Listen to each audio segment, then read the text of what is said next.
আসসালামু আলাইকুম ভিউয়ার্স। আজকে হচ্ছে 19শে আগস্ট। রকি র্যাপিড ইনিগমা কি সেটা চলুন সলভ করব। তো রকি র্যাপিড ইনিগমা আজকে হলো ফার্স্ট অফ অল স্লাইস, তারপর রেওয়ার্ড, তারপর ইউজ ইট, তারপর হলো টাইল, তারপর হলো গ্যাস, তারপর হলো আর্মি, তারপর erosion,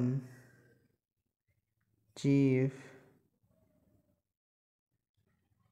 join, cell, lion, runway. এখন আমরা ভ্যালিডেটে ক্লিক করে দেব।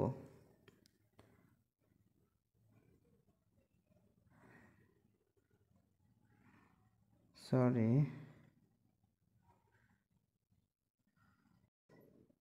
যে দেখেন এখানে গ্যাস উপরে হবে, টাইল নিচে হবে, সেই ক্ষেত্রে বাকি সবগুলো ঠিক আছে। তো আমরা এখন ভ্যালিডেটে ক্লিক করে দেব। দেখেন অলরেডি আমরা 2.5 মিলিয়ন পেয়ে গেলাম। তো নিয়মিত রকি র্যাপিড ইনিগমার ভিডিও পেতে চ্যানেলটি সাবস্ক্রাইব করে রাখুন।